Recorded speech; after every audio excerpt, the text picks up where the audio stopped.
ನಮಸ್ತೆ ಎಲ್ಲರಿಗೂ. ಇದು ಚಾರ್ವಿ ಚಿನ್ನರ ಕಾರ್ಟೂನ್ಸ್ ಯೂಟ್ಯೂಬ್ ಚಾನಲ್.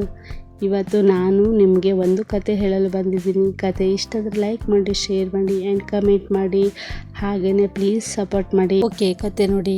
ಒಂದು ನದಿಯ ಹತ್ತಿರ ಒಂದು ಕೋತಿ ಮತ್ತು ಮೊಸಳೆ ವಾಸವಾಗಿದ್ದವು.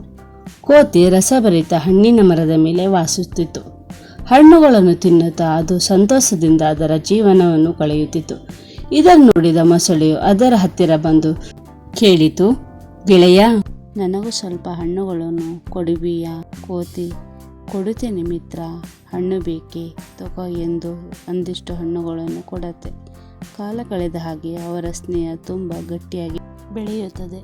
ಮೊಸಳೆಯು ದಿನಾಲು ನದಿಯ ಹತ್ತಿರ ಬಂದು ಕೋತಿ ಹತ್ತಿರ ಆಟ ಆಡಿ ತಮಾಷೆ ಮಾಡಿಕೊಂಡು ಹರಟೆ ಹೊಡೆದ್ಬಿಟ್ಟು ವಾಪಸ್ಸು ಹೋಗುವಾಗ ತನ್ನ ಹೆಂಡತಿಗೂ ಹಣ್ಣುಗಳನ್ನು ತೆಗೆದುಕೊಂಡು ಹೋಗುತ್ತಾ ಇತ್ತು. ಅವರ ಸ್ನೇಹ ತುಂಬ ಗಟ್ಟಿಯಾಗಿ ಬೆಳೆದಿತ್ತು. ಆದರೆ ಒಂದು ದಿನ ಮೊಸಳೆಯ ಹೆಂಡತಿ ಮೊಸಳೆಗೆ ಹೇಳುತ್ತೆ, ಈ ಹಣ್ಣುಗಳು ಎಷ್ಟೊಂದು ರುಚಿಯಾಗಿದೆ, ಹಾಗಾದರೆ ಆ ಕೋತಿಯ ಹೃದಯ ಇನ್ನೆಷ್ಟು ರುಚಿಯಾಗಿರಬೇಕು ಅಲ್ವಾ?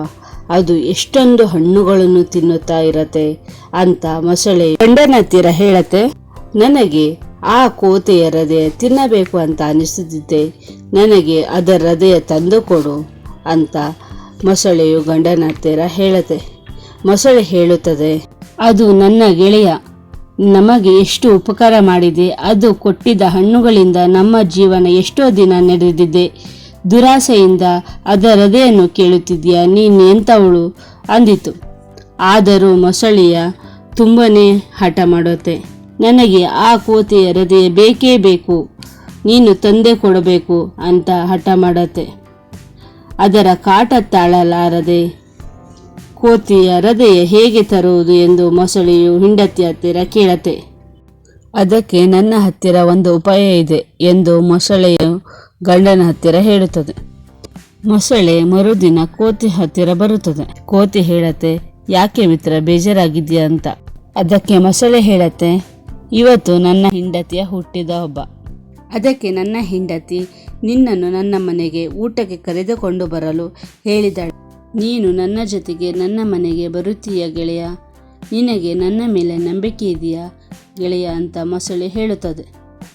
ಅಷ್ಟೇನೇ ಮಿತ್ರ, ನನಗೆ ನಿನ್ನ ಮೇಲೆ ನಂಬಿಕೆ ಇದೆ, ಆದರೆ ನಾನು ಹೇಗೆ ಬರಲಿ? ನನಗೆ ನದಿಯಲ್ಲಿ ಈಜಲು ಬರುವುದಿಲ್ಲ ಮಿತ್ರ ಎಂದು ಕೋತಿ ಹೇಳುತ್ತದೆ.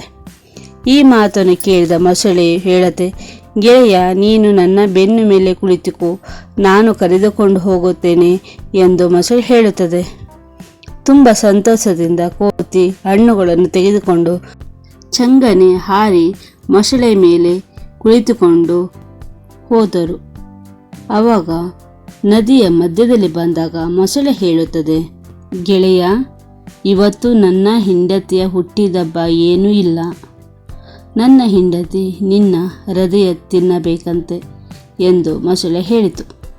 ಈ ಮಾತನ್ನು ಕೇಳಿ ಕೋತಿ ತಕ್ಷಣವೇ ನಗೋಕ್ಕೆ ಸ್ಟಾರ್ಟ್ ಮಾಡತ್ತೆ. ಆಹಾ ಮಿತ್ರ, ನನ್ನ ಹೃದಯ ಮರದ ಮೇಲೆ ಬಿಟ್ಟು ಬಂದೆ. ಅಯ್ಯೋ, ನೀನು ನನಗೆ ಮೊದಲೇ ಹೇಳಿದರೆ ನಾನು ನಿನಗೆ ಅಲ್ಲೇ ಕೊಡುತ್ತಿದ್ದೆ ಎಂದು ಕೋತಿ ಹೇಳುತ್ತೆ. ಗೊಂದಲಗೊಂಡ ಮೊಸಳೆ, ಗೆಳೆಯ, ನಾವು ವಾಪಸ್ಸು ಮರದ ಹತ್ತಿರ ಹೋಗಿ ತೆಗೆದುಕೊಂಡು ಬರೋಣ ಅಂದು ಹೇಳಿತು ಮೊಸಳೆ. ಕೋತಿ ಹೇಳುತ್ತದೆ, ಹಾ ಸರಿ ಮಿತ್ರ, ವಾಪಸ್ ಹೋಗೋಣ ನಡೆ ಎಂದಿತು. ಕೋತಿ ಮರದ ಹತ್ತಿರ ಬಂದ ತಕ್ಷಣ ಚಂಗನೆ ಮರದ ಮೇಲೆ ಹಾರಿ ಕ್ಷೇಮವಾಗಿ ಹತ್ತಿ ಕುಳಿತುಕೊಳ್ಳುತ್ತದೆ. ಆವಾಗ ಕೋತಿ ಹೇಳುತ್ತದೆ, ಹೇ ಮೂರ್ಖ ಮೊಸಳೆ, ಯಾರಾದರೂ ಹೃದಯವನ್ನು ತೆಗೆದು ಮರದ ಮೇಲೆ ಇಡಲು ಸಾಧ್ಯವೇ? ನೀನು ಎಷ್ಟು ಮೋಸಗಾರ. ನಿನ್ನ ಸ್ನೇಹ ಮಾಡುವಾಗ ನಾನು ಯೋಚನೆ ಮಾಡಬೇಕಿತ್ತು. ನಿನ್ನ ನಂಬಿ ನಾನು ಮೋಸ ಹೋದೆ. ಇನ್ನೊಂದ್ಸಾರಿ ಈ ಕಡೆ ನೀನು ಬರಲೇಬೇಡ ಎಂದು ಕೋತಿ ಹೇಳಿತು.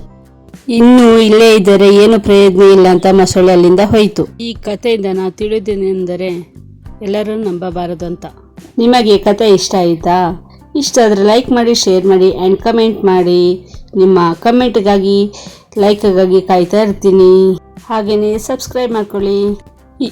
ಇನ್ನೂ ಯಾರು ಕಮೆಂಟು, ಲೈಕು, ಸಬ್ಸ್ಕ್ರೈಬ್ ಮಾಡಿಲ್ಲ, ವೇಟ್ ಮಾಡ್ತಾ ಇದ್ದೀನಿ.